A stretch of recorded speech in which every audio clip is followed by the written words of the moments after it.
Hey y'all, welcome in. Today we're going to be covering RevenueCat. If you've been tempted to add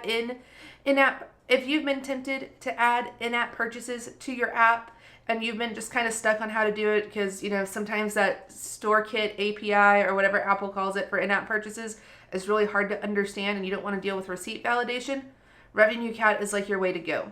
I know RevenueCat sponsors a lot of podcasts and I think YouTube videos. This is not sponsored by them. This is purely because I used it in one of my other apps and it's a great tool that I find super duper useful. So if you want to learn more about RevenueCat, then go ahead, grab your cup of coffee, and let's hop on in. Okay, so what exactly are we going to cover inside this video today? Well, there's a few things. First off, what is RevenueCat exactly? How do you add RevenueCat to an existing app? How to use RevenueCat to make a purchase? And we're also going to loop through the purchases of a user to create like a tip jar. Let's figure out how to make a tip jar so that your totals are always there. I feel like that's useful.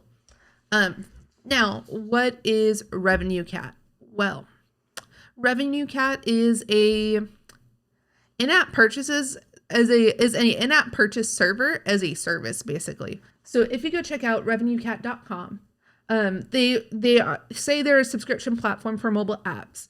If you notice in the title, we are not covering subscriptions today. Subscriptions will be for another YouTube video.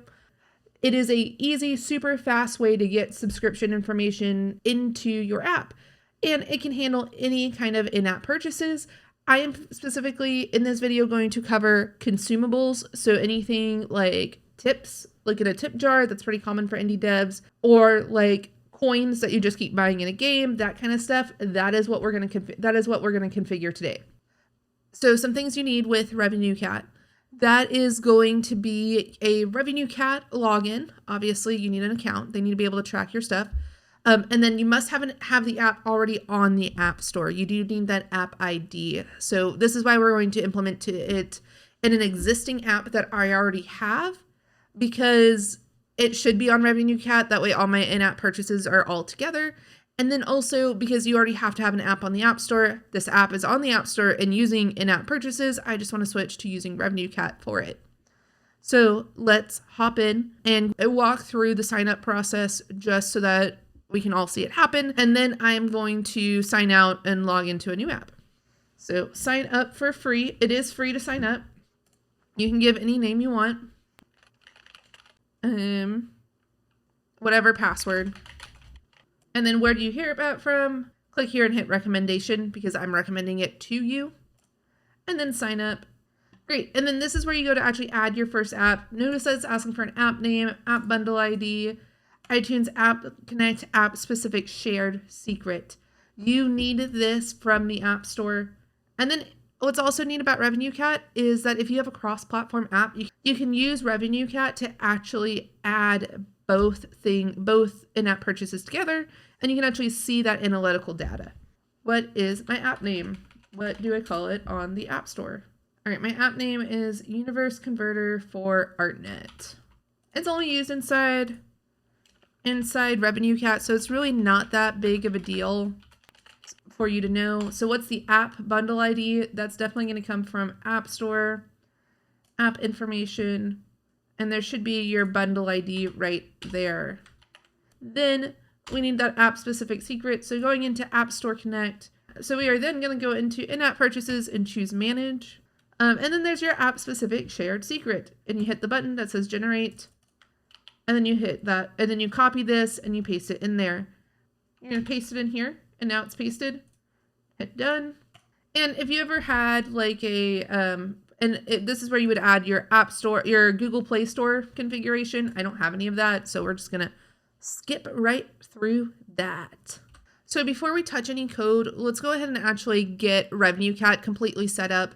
You do already need to have in-app purchases inside your app, which I already have inside this app, just my tips. So now let's configure products inside RevenueCat, and then we'll head to the code. So to configure products inside RevenueCat, there's 3 different levels of product configuration you have. You have products, entitlements, and offerings. products are the individual SKUs that our users actually purchase. So this is actually already put inside the App Store Connect. These are the different SKUs inside your app. These are what your users will actually purchase here. So we need to actually get these configured inside RevenueCat. We're going to hop back into RevenueCat, go into products. And here are the products for the app, the individual in-app purchases that were already set up inside the App Store Connect. Hit plus. What is the SKU for the first option? This is your product ID. Store, and then what store did it come from? So App Store, Mac App Store, all those fun stuff, all those different things. So let's go ahead and get all 4 of those added in.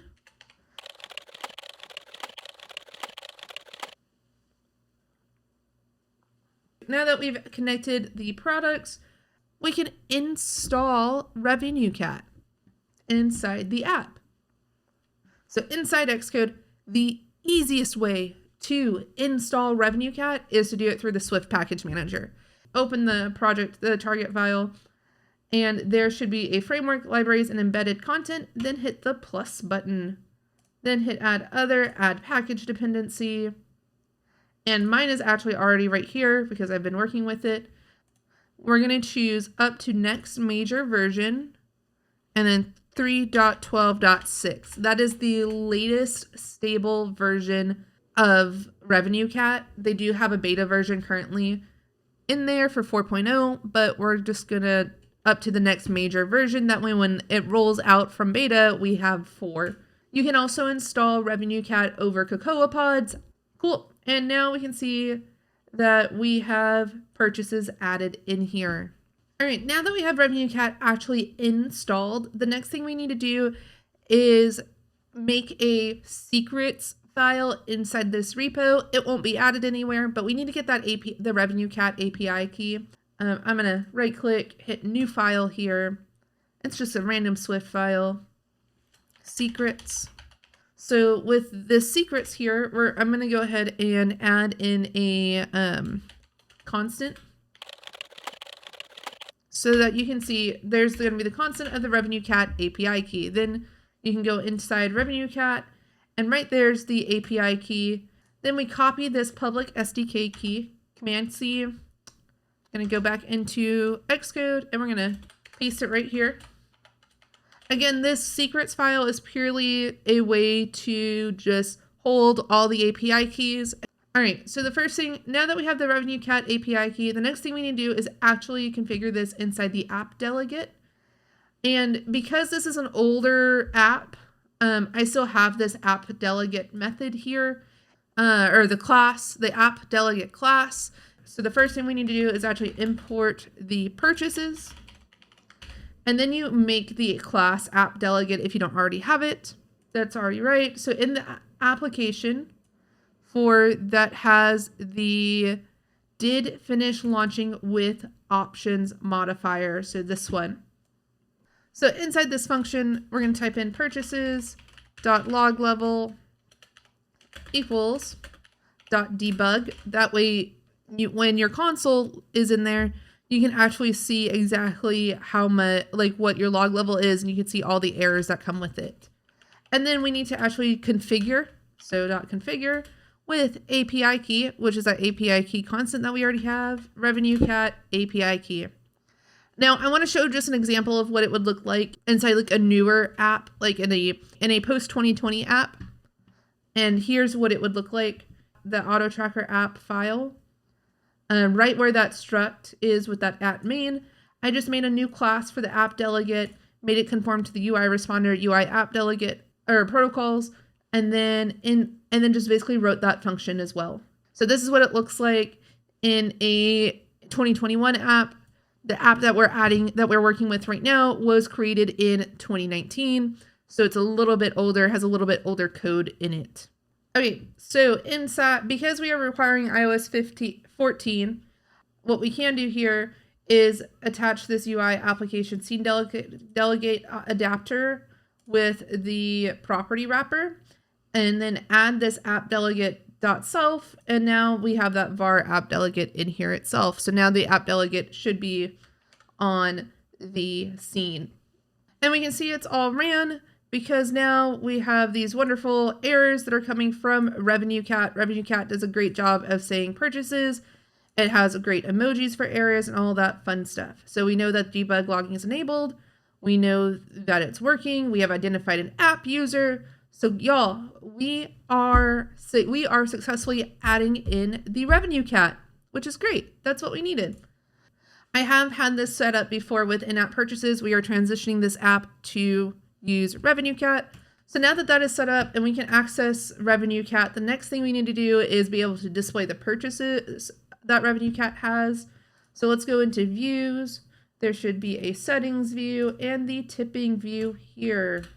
So this is where I expect to see all of my products. Again, this is all old code. We are going to be using the RevenueCat code. So to access the products inside RevenueCat, first we need to import purchases.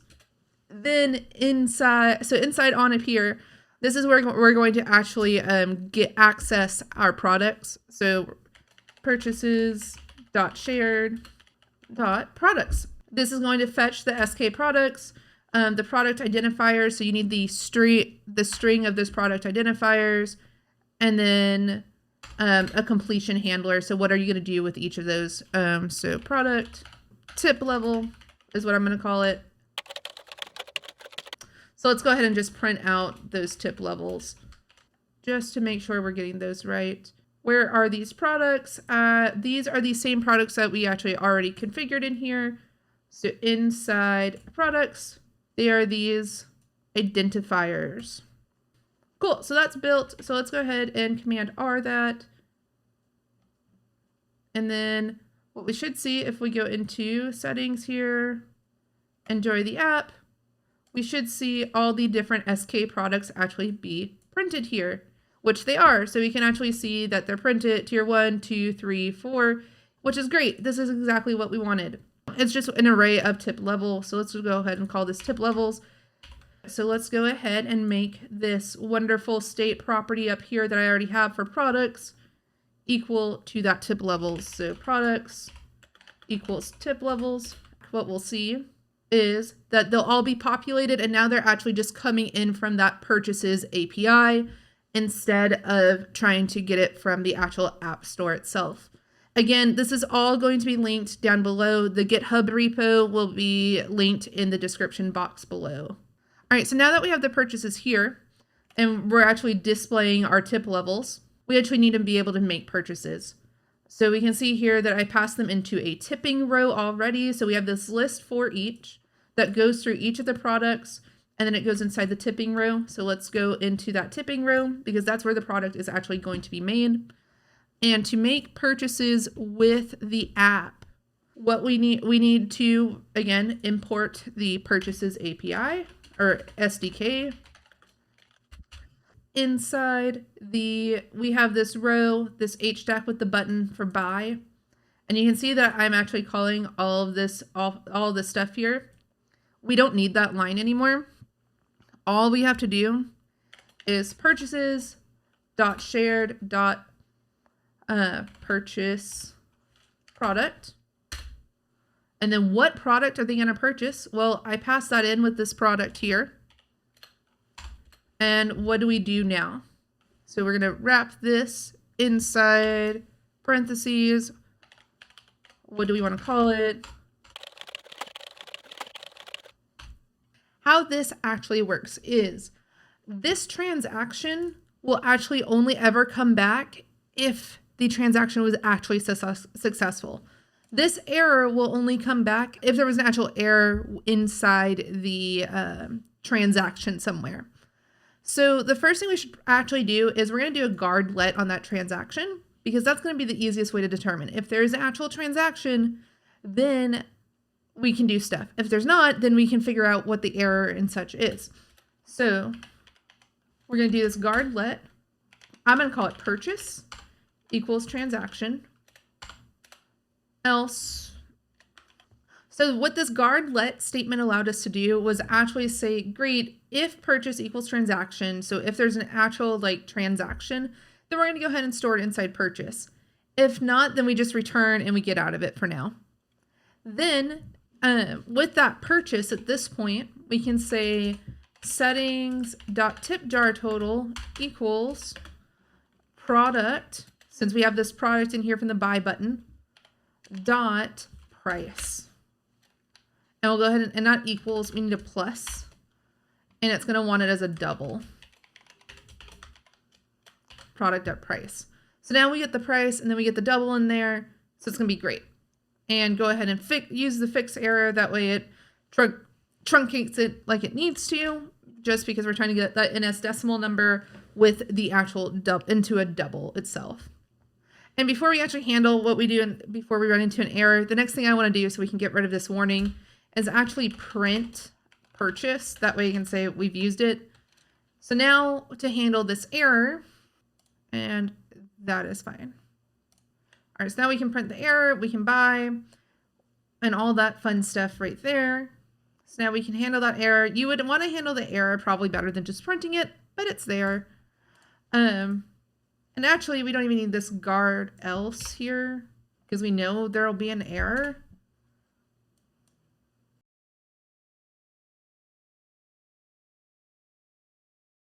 So I'm just going to copy in this currency formatter. It's all based on the locale of the device here. So we have, it's going to do a number formatter for that currency formatter. We're going to use the grouping separator, number style is currency, and the locale.current. That way we just get the current locale of the device. I don't care if the user has something else different. It'll just use whatever the device is using. Okay, so now that we have the amount being formatted correctly, we need to get that amount back to the tipping view. And the easiest way to do that is by actually having a state variable here, which I actually already have, this total tipped. And the first thing we're going to do is actually initialize this total tipped here with and loop through the products that the purchases that have actually been made from RevenueCat by this user. And what we're going to do is we're going to do that in an onAppear just at the bottom of this VStack. Okay, so how do we get all of the user's information here? Well, first we're going to call in purchases dot sync dot shared dot sync purchases, and we get this completion, this purchaser purchase info, or an error. So we'll call this purchase info, and then we'll call this error. And then we get to call the wonderful, kind of like we did here with this guard let, we get to basically do the exact same thing over in here, except we're going to call this info,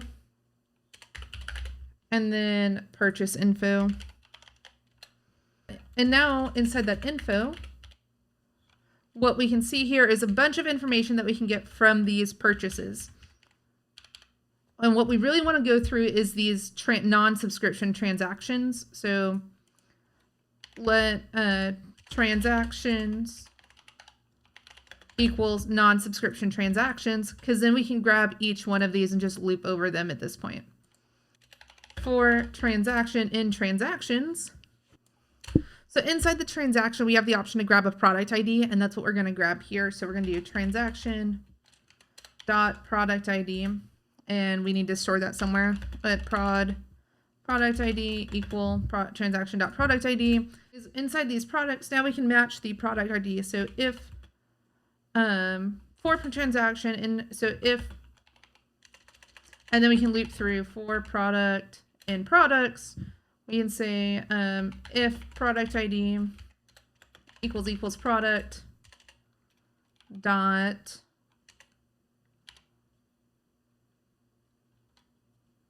product identifier, then total tipped plus equals product.price. Great. So now we're adding that total tip there. So now we just need to format the double and have it stored somewhere. So let's go ahead and store this.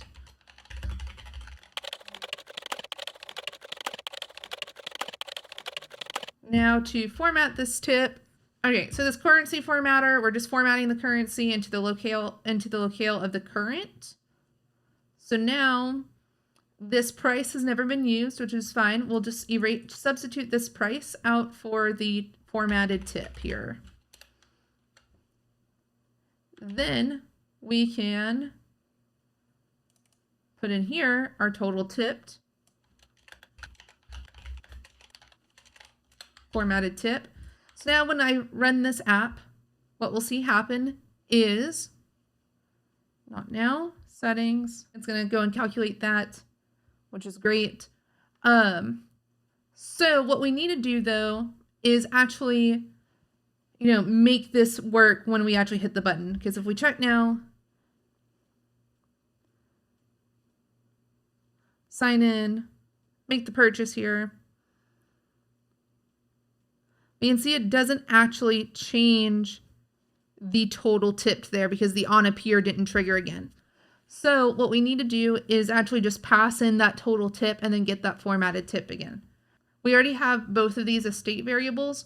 So what we can do is inside the row, we can pass in those variables. I'm going to go ahead and just split my screen so that we can see them side by side. Insert. And we're going to make them binding variables. That way they can go back and forth and it can communicate both ways. At binding var total tipped equals 0. Total tipped is a double. At binding var formatted tip is a string. And now in here, we need to add those in here. So total tipped, and we do the $, formatted tip, $, formatted tip. All right, so now inside here where we have this formatted tip, we need to make that happen. We need to make this update here. First, let's replace this settings.tipJarTotal. We're going to replace that with the total tip. Then we also need to replace here the settings.tipJarTotal. We need to replace that with total tipped. Now in this amount here, all we need to do is set formatted tip to that amount that I did up there. Now, when I hit Command R, I run it. What we'll see happening, not now, settings, I'm going to go here, updated, paste it in, purchase is successful, and we're all set. And we can see that we increased the total tipped number to $28.93. Thank you so much for watching. I'm sorry this has taken, there's a little bit of flubber and stuff in here. If you had questions while doing this, make sure to join the Discord. If you had questions while following along, please make sure to join the Discord. We'd be happy to have you. I'd be happy to answer any questions. Feel free to drop comments here as well. Again, I'll answer questions. Discord's a little bit nicer because I can format code. If you are like, hey, I'd really like to see this worked on live, then make sure you join my Twitch. And because I actually record these videos live on Twitch. And if you'd like to see these video recordings raw, then you can also become a member of my Patreon or subscribe to my Twitch and join the Discord, and you'll get access to those previous live streams. Any live stream that turns into a YouTube video at the end of it will go off of Twitch and just be available for patrons and subscribers of my Twitch. So you can find both Megan Wilson _ at Twitch and on Patreon. So please, if you want to see this live and watch me record them live and maybe ask some questions while I'm doing it, or see the questions that were asked, then make sure to head over to patreon.com/Megan Wilson _ and become a patron. And if you liked this video and want to see more, make sure you hit the like button, hit the subscribe button, all that good stuff. And I will catch you in the next one. Bye.